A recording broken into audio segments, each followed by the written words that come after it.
Yo, what's going on, everybody? It's your boy DonDon Gaming back here with another video. In today's video, we're going over the new NBA 2K22's Destroyer set in my team here, ladies and gentlemen. So, we have some nice budget cards as I kind of looked over them a little bit. Some pretty nice budget cards, as well as some diamonds that are not too shabby, but also not the greatest. And then we have the two pink diamonds headlining the set, which is Kevin Garnett and Kawhi Leonard. We're also going to be going over the Jason Kidd card here as well, and just seeing if he's worth doing those wins of 35 offline, 25 online, 15 games of unlimited, and much more. So let me stop the chit-chatting and let's get on into it. So starting off here, we have Bruce Bowen here, small forward shooting guard, 6'7", 6'10" wingspan, hot zones from a lot of good plays outside of the three. He only has, like 17 badges in total, no finishing badges, but you can add some onto him. Pretty good shooting, needle third, playmaking is the only badge he gets, and obviously he's an elite defender. Pretty good stats all around. The only thing that's pretty much not the greatest is like his driving dunk. Everything else is in like the 70s, if not the high 70s. His free throw though sucks, so if you let you his free throws good, it's gonna be really hard to kind of hit free throws with him. But his rebounding is also pretty bad as well. But looking at looking at his tendencies, though, he has Kareem Abdul-Jabbar base and Wesley Matthews upper, which is honestly a pretty nice release, pretty solid, but cannot dribble at all to save his life. So Bruce Bowen, he's basically just a lock in the game. Like, he's not gonna be nothing crazy, but he's definitely like a card I would compare him to, like Danny Green, maybe even like a little bit worse. Basically Kawhi, but at the two guard position, but just with no finishing. Moving on to the next amethyst we have here is Theo Ratliff, center power forward, 6'10", 7'2" wingspan. Not very many badges. All he can do is finish, and all he can do is play defense. He has vice grip, which is helpful, but he can't do anything else. His athleticism is pretty nice with the 75 speed acceleration force due to 6'10". Great defense besides in the steal. Barely can finish, though. No playmaking. Speed of ball is bad. He can't really shoot. Maybe if you get him wide open in mid-range, he could pop something, but otherwise he sucks. And then Patrick Beverly, lower base with default big. Default big, I'm personally not a fan of that upper, but hey, it is what it is. But also, he can't dribble either with that basic dribble style. So he's pretty much like the worst card of the set. I definitely advise you guys to go out and get like someone like a Tyson Chandler, honestly, or even Andre Drummond, because this guy is not it. Or if y'all have the MT4, get Wilt Chamberlain, because Theo Ratliff is not really it as a lock center. Moving on to the last amethyst, we obviously have Mr. Kawhi Leonard here. Some hot zones from the corner. Obviously, we knew he was going to get that hot zone from the right corner three-pointer. If y'all know, y'all know. Toronto Raptors. Pretty good finishing badges all around. Not too shabby. Also, very solid shooting badges. Pretty good playmaking badges. Ones that you probably would just, like to have onto him. Definitely missing something like vice grip, which would be kind of interesting if you guys play him at the power forward position. Defensive-wise, though, we all know he's going to be elite. Every single stat is basically in the 80s besides his block, which is a 51, which is not the greatest. His 76 interior, 79 strength is definitely going to be a little bit lackluster, but nothing too crazy. Rebounding, though, sucks. He can't really post hook, and he can't standing dunk, but everything else is pretty much A-okay. Obviously, he has his own base, his own leaner, and as well as his own dribble sigs, all in normal timing. So is Kawhi Leonard pretty good? Yes. Am I telling you guys should go out and, get this card? If you guys are looking for a power forward, small forward, I definitely advise you guys to get him. But at the same time, though, I would not say he's a needed card just because of all the other cards that we have gotten. But for him being a power forward, though, it definitely helps out because we got Bruce Bowen, Danny Green as the two guards. So if you guys really looking for a power forward, small forward, Kawhi, this Kawhi is your guy. Moving on to the diamond, Kyrie Irving, 6'3", 6'4" wingspan. Obviously, house on pretty much almost everywhere. We all know what Kyrie's going to do. Play, make, and shoot. Nothing more, nothing less. He has some pretty good finishing badges, though, which is pretty nice. Giant Slayer, Fearless Finisher, more for the guards. Obviously, stat-wise, everything is in the 90s that he's good in, but strength sucks, his defense sucks, and his standing dunk sucks. So all he's going to do is just drive, kick, pass, and be quick. That's all he's going to do. He can't play defense to save his life. Animations, though, he does have Kyrie based on normal timing, Kyrie leaner and free throw, and obviously Kyrie dribble sigs. Is Kyrie a top point guard in the game? I would say no. I'd rather you guys to go get someone like Curry, because if you guys look at him compared to I'm just gonna compare him to Curry just so it's fair, but it's Curry's way better on the defensive end and way better at the athleticism. Yeah, Kyrie's +4 better, but at least Curry can at least hold his own against somebody that's bigger than him. With Kyrie just has a strength of 37. Kyrie, yeah, he's gonna be faster, but Curry at least can dunk the ball, and Curry also has a better three-pointer. So, and also Curry has a better defensive rebounding. So I would personally say just go with Steph Curry. I'm okay, 2 badges a difference, but Curry has way better shooting. Kyrie's a little bit better playmaker, but like it's nothing crazy. And at least Curry at least has some defensive badges. Kyrie Irving comes with none. So if I had to say yes, you guys just go with the day one Stephen Curry compared to the Kyrie Irving. He's not good. I'm sorry. If you guys are a big Kyrie Irving fan, by all means go for it. Otherwise, I would say don't even worry about it. Looking at J.R. Smith, Mr. Henning got himself 6'6", 6'10" wingspan. Haslum's pretty spot on from some places here and there.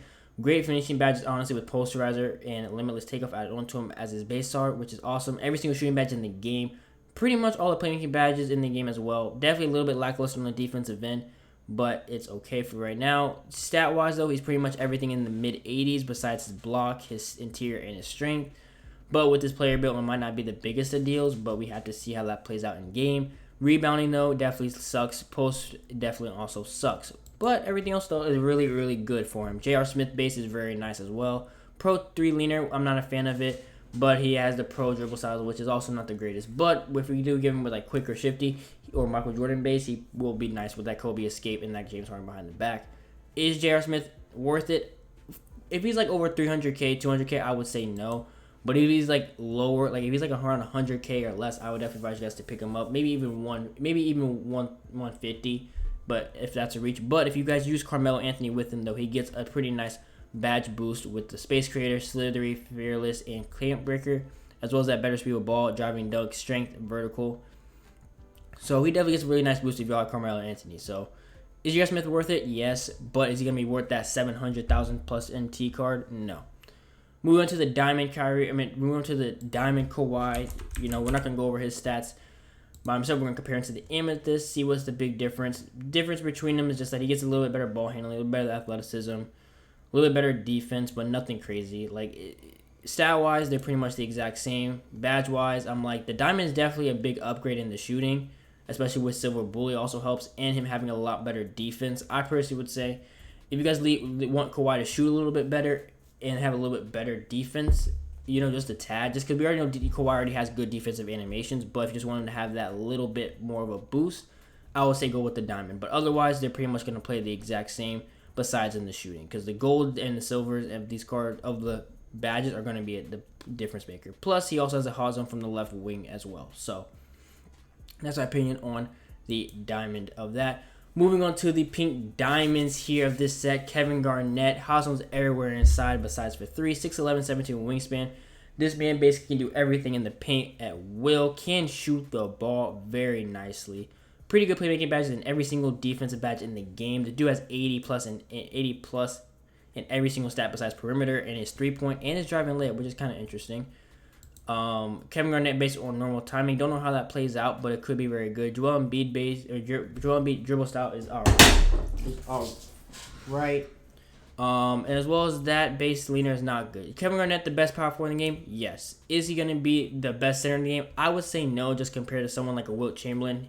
He's definitely going to be a little bit lackluster. So, would I say advise you guys to get him? Yes. Is he going to be worth that million MT? No. And finally, the last card of the Destroyer set is obviously going to be the pink Diamond Kawhi Leonard. Searching up his Diamond version to see how much better of an upgrade this one is. Definitely Hazon-wise, definitely a humongous boost in my opinion.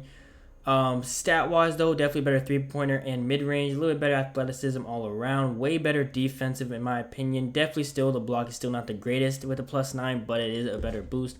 Interior, though, is still to say the same. Inside scoring pretty much is the same. Nothing is going to really be changed there. He does get Gold Bully, which is nice. Shooting-wise, he does get Hall from Deadeye and Mini Magician, which is kind of helpful. And he also gets Limitless range on Silver and a little bit better in the gold category. So, like, personally, if I had to say, like, is this Kawhi definitely going to be a lot better than the Diamond version? Personally, I would say no. Like, the only big difference that really matters is really going to be the Hall of Him Deadeye and the Silver Limitless. But I'm like, having Glove, Interceptor, and Post Lockdown upgraded is definitely not that big of a deal when you can easily just do that, as well as that. The Gold Bully, I'm like, you still get the Bully animations even if you just have it on Bronze or Silver, but like having a Gold is a little bit better, but it's not the craziest thing where it's like, you need to get this Pink Diamond. So, and for how much the Pink Diamond Kawhi is going to go for, there's not that much of a point to have to upgrade from the Diamond, but I will definitely advise you, if you guys have the MT, definitely upgrade. Otherwise, stick with the Diamond. But if you guys are definitely long on a budget, then definitely the Amethyst is perfectly fine. But if you're looking at the last card here, we have Jason Kidd, like I said, it's the win one where you have to win 25 online games and you have to win 35 offline games as well. So he's 6'4", 6'8", wingspan, point guard, shooting guard, obviously. Pretty much hustles everywhere besides from the corners. Pretty solid finishing badges all around. Pretty solid shooting badges as well. Definitely doesn't get dead eye or limitless, which kind of sucks for a small point guard like him. But he does have great playmaking as well as that pretty solid defense as well. Every single stat that he has is pretty much in the 90s besides his block, which is a 30, which is definitely not good, and a 70 interior and 70 strength, which is he's going to get posted up a lot, but with his player build, he's going to probably be able to hold his own a little bit, but still not the greatest. Driving dunk, I don't think he's going to be able to get any dunking animations just because he has this up at 50. I think the lowest it can be to get a dunk is a 60, I think, so I don't think he's going to be able to grab rim or anything like that. But that's basically Jason Kidd. He has his own base on quick, though, which could be very interesting to see how that will play out. Normal leaner, which is obviously very nice. Trae Young dribble style, which is pretty okay. And he has his own basically dribble moves. So Jason Kidd, is he worth it? I would definitely say no. If you guys have like a Donovan Mitchell or like a Steph Curry or like, that's pretty much the only two cards I could think of that run the point guard position. But like, I don't think Jason Kidd's that much of a needed card from the set. But if y'all do manage to win the amount of games for him, he's definitely not a bad card. But I don't think he's something that you need to waste your sleep over. But all around though, that is the Destroyer set and Jason Kidd. If I had to rank these cards, Kevin Garnett number 1. Honestly, Pink Diamond Kawhi number 2. Pink Diamond Kawhi number 3. J.R. Smith number 4. Boost Brown number 5. Amethyst Kawhi number 6. Kyrie number 7. And then Theo Latlas is number 8. In my personal opinion, like I said, these cards are definitely very solid. Definitely a little bit of a boosted than we used to have, but definitely a little top heavy of a set compared to most. But you still have a couple budgets here and there. But you guys let me know down in the comments. I want to make a video of these new Season 1 select cards as well and see if you guys want me to go over these cards. I kind of already been over them a little bit. They pretty much suck, but I can tell you guys which are worth and which are not worth it. If y'all want a video like that, leave a comment down below. Subscribe to the channel if you guys are brand new. And with all that being said, I'll catch you on the next video. Peace.